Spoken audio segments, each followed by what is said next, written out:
Hey, what's up everybody? This is DKG Zavos. I just got done with a battle, and I realistically should probably be working on my research project. I know, I got a presentation coming up, but you know what, whatever. I wanted to play some Pokemon. So I took a few battles, and I decided to get on the ladder and just have a good time. So I'm playing with a new team. You can see it right above me. This is the new team I've been testing out. And seeing his team preview, because I saw Metagross, because I saw any number of things that I thought would be good with Mawile. I mean, he had a Ferrothorn on his preview. I'm like, you know what? Mawile's going to be okay here. I know that I have to worry about the Iron Heads, the Meteor Mashes, the Bullet Punches, and everything, but I figured that Mawile was going to help out, because I'd get an early Intimidate, try and get something going. I did bring both Intimidators this time, just to try and get a few things, like my, you know, revolving door of Intimidate, just going through, cycling through all the Intimidates that I possibly could. But I did lead out with Mawile and Starmie, and I doubled into Metagross, and I went for the Scald, and I went for the Fire Fang. I've got Fire Fang on this Mawile, because I've been testing that out, because a lot of people are running Iron Head, but I keep finding that the meta is starting to shift back to where Fire Fang might be useful, and so I went for it. Thankfully, I don't get flinched on this Iron Head, so I come in here with a Fire Fang. So now, at this point, I know that I should be able to Fire Fang straight into this Ferrothorn. I expect to Protect, but just in case there's no Protect there, I'm going to go ahead and Scald that Metagross anyway. But I'm not going to double into Metagross or go for a Sucker Punch on it, because that doesn't seem to do me a whole lot of good. But I know that if Mawile can't take this thing out, that there's probably not much that Starmie is going to do. Scald's going to be resisted, Ice Beam's going to do neutral but non-stab. So I just went after Scald with Metagross, and that was fine. I didn't have to worry about that too much. And now at this point, because I've shown off Fire Fang, he has to know that I've got Play Rough. I probably have Protect, so he's probably thinking, okay, he didn't keep Iron Head, or he didn't get rid of Iron Head, he's got to have gotten rid of Sucker Punch, but no. No, I've got Sucker Punch. I got rid of one of my stab moves, and then I went ahead and Scalded straight into that Arcanine. At that point, honestly, if I lost either of these two Pokemon, not a huge deal. I still have two more Pokemon in the back, and if I remember correctly, now, going off the preview, one of them's Arcanine. You know. So I've got Arcanine and Roserade in the back. So Arcanine and Roserade, no matter what it is, I'm going to be able to outspeed this Arcanine unless he's going for extreme speed. But at this point, you might as well just Sucker Punch the Arcanine and just try and clear it out. I've got a -1 on this Terrakion, so he's not going to get a whole lot going. And I should be able, should be able to survive this Rock Slide, albeit not too. So then we'll just clear it out with a nice little close combat here.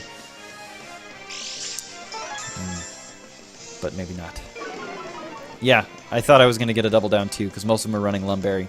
But at that point, he's just done. Done. We got him down to Focus Sash, and that wasn't too bad. But we got him. And I'm pretty happy with that. So anyway, that was Pefan. Pefan is number 92 in the USA at last check. So that was a pretty cool battle. I was pretty happy with that, pretty proud of that one.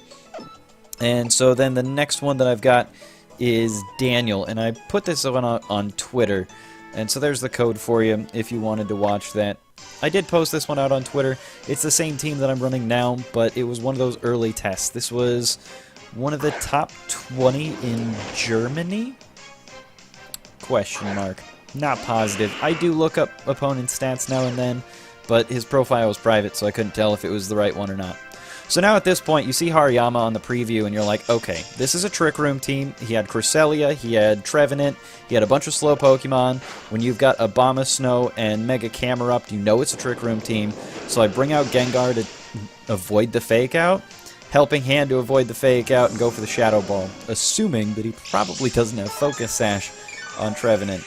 I don't know why he thought that Trevenant was going to be able to take the Shadow Ball. Maybe he's got enough special defense to survive a normal Shadow Ball, but at this point, he's at a little bit of a disadvantage. So, with this, I've got Gengar out, but I don't really want to take the close combat to Umbreon, because Umbreon's going to help out quite a bit later, as you guys should see. And so, I know that I know that I've got the Sludge Bomb, but just in case he's got a Focus Sash or something wonky on this Abomasnow, I'm not going to waste... I'm just not going to waste Umbreon. Umbreon is just too good. So, thankfully, I did think of that Focus Sash, and I'm like, alright, listen, if there's something weird going on here, I need to be aware of it. So I made sure, got rid of it. I got the -1 on Hariyama over here, which means that Mawile actually gets to survive. That was so close. I didn't expect that much damage. I know it's neutral and all, and I know Hariyama's strong, but man, that's a lot of freaking damage. And so at this point, like, I'm going through my mental calculations. I'm like, alright, listen, Sludge Bomb's going to do more damage because it's got a higher base damage output, but I don't want to give this thing guts, so I can't go for the Sludge Bomb. Sucker Punch seems like the obvious choice for me to clear out this Abomasnow before it can do any more damage, but I have to go for Shadow Ball here. It's really my only choice. I have to hope that I get, you know, a -1 special defense. Unfortunately, he gets a double down. Mawile's not taking that ice. That Hail's going to punch me directly in the nose.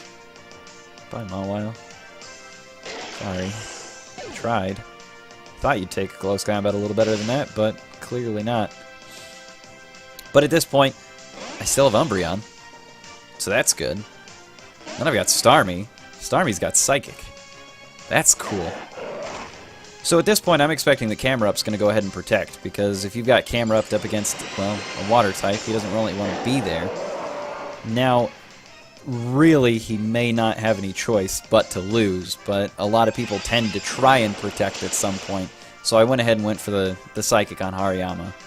Maybe he was going to try and knock off, expecting that I'd Scald. I thought that was going to be part of his predictions, but apparently not. So that's why I didn't go for the Scald on Camerupt to go ahead and go for the KO. I also didn't want to take the knockoff, because, well, Umbreon dealing with that's going to be a little difficult. So maybe that was his play. He was expecting me to go ahead and Scald the Camerupt, kill the Camerupt, and then he was going to go ahead and go for the knockoff. But if he expected that, he should have definitely protected Camerupt. I'm not exactly sure why he didn't go for Protect on Camerupt, but what I do know is that now I've got a Starmie and Donnie Dark Dog, and that's a forfeit. So anyway, this team is now just shy of 1,700, and I'm having a great time with it, but I thought I'd make this recording really quickly, just to let you guys know that even though I'm not streaming at the moment for a few hours at a time, I am still playing Pokemon, and I thought that I'd reward you guys for being patient with me with a little bit of content on YouTube. Thanks for watching. I'll see you guys later. Adios. Alright, now this is the awkward part where I fumble for the button before I stop recording.